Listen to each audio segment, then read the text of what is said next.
Hola, buen día. Nosotros somos el equipo conformado por Saúl Becerril Ortega y Saúl Gutiérrez Lomeli del grupo 3M5 de la clase de Procesamiento Digital de Señales, impartida por el doctor Gastón Hugo Salazar Silva.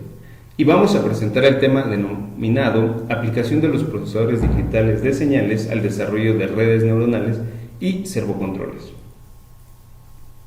El contenido de este trabajo está constituido, primeramente, de una introducción en donde se va a proporcionar información relacionada con el procesador digital de señales. Una vez terminada la introducción, se hablará de los servocontroles y su aplicación en procesos industriales.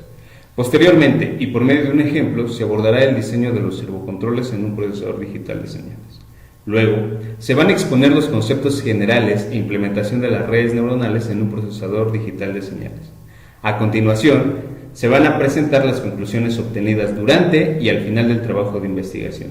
Y finalmente, se van a mostrar los créditos del trabajo de investigación y seguido de ello, alguna de las referencias utilizadas. Este trabajo de investigación tiene la finalidad de que el interesado sea capaz de describir los procesos prácticos de la aplicación de los procesadores digitales de señales en el desarrollo de redes neuronales y servocontroles. Entrando en materia, un procesador digital de señales, DSP por sus siglas en el idioma inglés, es un microprocesador específicamente diseñado para el procesamiento digital de señales y la realización de cálculos a alta velocidad. Este dispositivo puede realizar aritmética de alta velocidad especializada, transferencia de datos en tiempo real, entre otras tareas. Por medio de su arquitectura de memoria y una circuitería optimizada, es capaz de realizar funciones tales como filtrado, correlación y análisis espectral de señales. Una de las principales ventajas de los DSPs es que pueden realizar señal en un único ciclo de instrucción. Los DSP son la mejor opción en aplicaciones relacionadas con telecomunicaciones, control, instrumentación, análisis de imagen y voz. Asimismo, son ampliamente utilizados en la industria automotriz, en la medicina, en aplicaciones de aeronáutica, entre otras.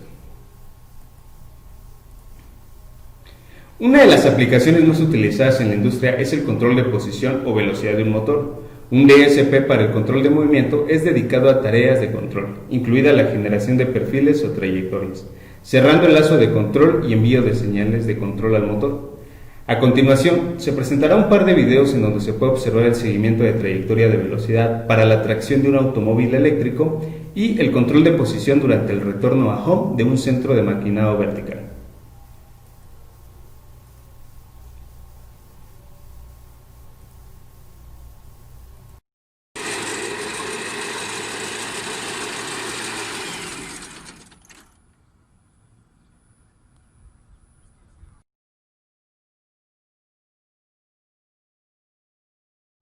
A ver. Ahora bien, para el proceso de implementación de un servocontrol en un DSP se utilizará un ejemplo en el que se utiliza un servosistema digital para el control de un motor síncrono de imán permanente con codificador de posición del rotor y sensor Hall. Es importante señalar que este tipo de motores son ideales para los sistemas avanzados de control de movimiento por sus potenciales de alta eficiencia, alta relación de par de corriente y baja inercia. Para esta aplicación se emplea la técnica de control vectorial orientada al campo con la finalidad de lograr un rendimiento robusto y una rápida respuesta de par. El sistema usa regulaciones de posición y velocidad como el bucle externo del sistema y la regulación actual con control vectorial como el bucle interno. Las regulaciones de posición y velocidad se desarrollan para garantizar un control de posición preciso y un seguimiento rápido. La regulación actual con control vectorial orientada al campo se implementa para asegurar una respuesta dinámica rápida. Debido a este tipo de control, el uso de un DSP es ideal por el rápido procesamiento de las operaciones. Como se puede observar en la imagen de esta diapositiva, para poder implementar un servocontrol se necesita de varios elementos.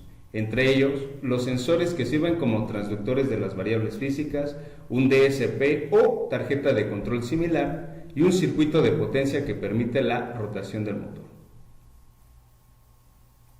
Aplicado al motor síncrono, se muestra el siguiente diagrama a bloques en donde se pueden observar el funcionamiento del DSP. Primeramente, se simulan los algoritmos y se utilizan herramientas para obtener los valores de las ganancias de los controladores, en este caso proporcional integrador. A continuación, se deben programar los algoritmos de control en el DSP. Estos algoritmos pueden ser implementados en lenguaje C o lenguajes de bajo nivel como ensamblador. Una vez realizado esto, se habilita la lectura de los puertos, en donde por medio de una computadora, flecha de color café, se envían los valores deseados y por medio de las entradas analógicas se obtienen los valores de los sensores, que son indicados con las flechas de color amarillo. Finalmente, y después del procesamiento del DSP, se envía una señal PWM al driver, el cual regulará la posición o velocidad del motor por medio de la información obtenida de los sensores. En esta diapositiva se presenta un diagrama de flujo que brinda un panorama general para la implementación de un servocontrol en un DSP. Primeramente, se deben implementar las funciones y variables utilizadas. Posteriormente, se inicia el sistema y comienza la comunicación entre dispositivos físicos y los periféricos del DSP. A continuación, se inicializan los timers y las interrupciones. Después, comienza a recibirse los datos provenientes de los sensores y de la computadora, mismos que son utilizados en las estrategias de control en donde se calcula el error. Y a partir del mismo, se envía una señal PWM que se utiliza para la salida del controlador, misma que se envía al sistema de potencia que permite la rotación del eje de motor. Se limpian las banderas y este proceso se repite de manera constante. El uso de redes neuronales hoy en día tiene muchas aplicaciones, entre las cuales se encuentra el procesamiento de lenguaje, reconocimiento de rostros, reconocimiento de patrones, reconducción de autos autónomos y muchos más. El uso de RNAs como sistemas computacionales tiene como inspiración a la mejor máquina existente hasta el momento, el cerebro humano, y su base de funcionamiento las neuronas y la forma que éstas tienen para poder procesar e intercambiar información. El uso de RNAs tiene como fin el poder comprender el funcionamiento del cerebro humano y el desarrollo de computadoras que puedan resolver problemas abstractos y pobremente definidos. El funcionamiento principal de las redes neuronales es la segmentación multidimensional de información. Es decir, en muchos casos, los datos que se obtienen tienen solapes entre sus parámetros, por lo cual es necesario generar límites bien definidos, llegando a obtenerse rectas o curvas complejas de 2 o más dimensiones. El uso de neuronas artificiales tiene como inspiración en la estructura de las ya existentes en el cuerpo humano, las cuales se componen de forma general por dendritas, que es el medio por donde reciben información de otras neuronas, el cuerpo de la misma, que es donde se procesa la información, y los axones son las uniones con las otras neuronas y que transportan la información ya procesada. En el ámbito computacional, una aproximación a esta estructura es formada por un vector de entrada, patrones, xn, y un vector de pesos sinápticos, wn, los cuales se multiplican y se suman, y el resultado de esta operación entra a una función de activación que evita la linealidad y limita la salida de la neurona entre 0 y 1. Se podría decir que la generación de una red tiene dos partes, el entrenamiento de la misma y su implementación. Existen muchos tipos de RNAs, de las cuales destacan las que son por aprendizaje supervisado y no supervisado. El uso de RNAs de aprendizaje supervisado es la aproximación de modelos que pueden ser simples, complicados y especialmente no lineales. Uno de los modelos más usados para el entrenamiento de RNAs es el de retropropagación, cuando la red contiene capas internas y es necesario actualizar los valores de los pesos sinápticos wn de estas capas. Como ejemplo, donde se tienen tres capas, una de entrada, una oculta y una de salida, la neurona AJ de la capa oculta es el resultado de la multiplicación de todos los patrones de entrada por un peso sináptico. La suma de todos estos valores son filtrados por la función de activación y este proceso es el mismo para las demás neuronas de la capa oculta. Posteriormente, el resultado de esta capa es la entrada de la capa de salida y cada una de las neuronas AK pasa por el proceso anterior, siendo la función de activación una sigmoide, de la cual es necesaria su derivada para el proceso de retropropagación, ya que como el error se propaga por la red, es necesario conocer la dirección de este, es decir, su gradiente, para poder actualizar los pesos y reducir el error, siendo la actualización de estos pesos como W es igual a W más un diferencial de W, que es el gradiente del error, por un valor de aprendizaje gamma, siendo el error un delta K, que es igual a los targets menos la salida total de la red.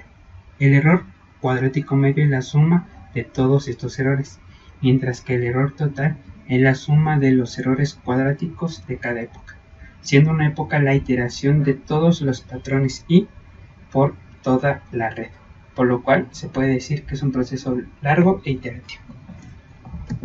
Un diagrama de flujo de una red de retropropagación sería el siguiente, comenzando por la inicialización de los pesos sinápticos de todas las capas con valores aleatorios. Después se itera por el número de épocas de entrenamiento. Posteriormente se itera sobre la capa oculta para después obtener la salida total de la red. Es el cálculo del error y posteriormente se calcula el gradiente de este para poder hacer el ajuste de los pesos. El uso de instrucciones MAC puede ser de gran utilidad, ya que la esencia del algoritmo de una red, la multiplicación de un peso sináptico por un patrón de entrada más un bias, y todo eso debe ser sumado, es decir, acumulado. O bien se puede hacer uso de el uso de instrucción simple de múltiples datos. Esto nos ayudaría a multiplicar la matriz de pesos con los patrones de entrada. Claro está, necesario hacer más operaciones, pero se reducirían los bucles anidados. También es posible el desarrollo de RNAs con herramientas de STM, donde para el entrenamiento de la red se usan herramientas como TensorFlow para un aprendizaje rápido y posteriormente te generan un código en C para su implementación. Entre las aplicaciones de las RNA usando DSPs son las de aproximaciones de modelos. En muchos casos se puede aproximar el modelo de un motor de CD, que como bien se sabe es un modelo no lineal, pero si se obtienen las variables necesarias es posible una aproximación adecuada a él. O bien también se pueden usar para la aproximación de filtros. También otra de las aplicaciones es para el reconocimiento de patrones entre los que se encuentran letras y números. El uso de DSP como servocontrolador es una buena opción, ya que al ser un microcontrolador de 32 bits, la opción de usar instrucciones para procesamiento de señales, el uso de PWM de alta frecuencia y las frecuencias altas de reloj nos puede otorgar un control adecuado sin pérdidas de información o desfase de tiempo.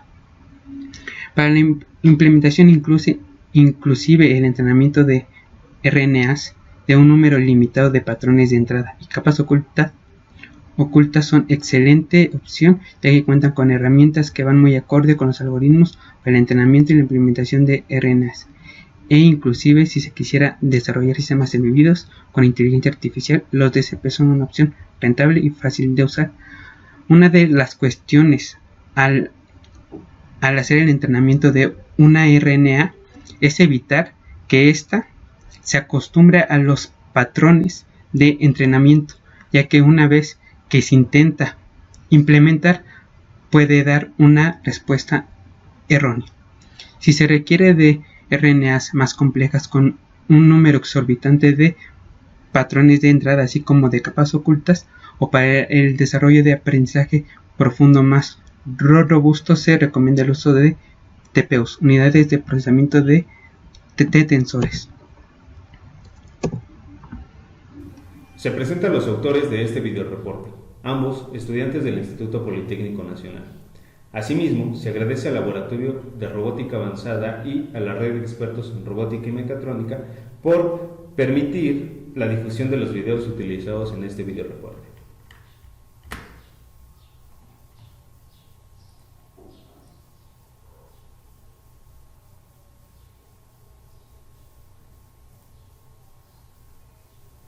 Gracias por su atención.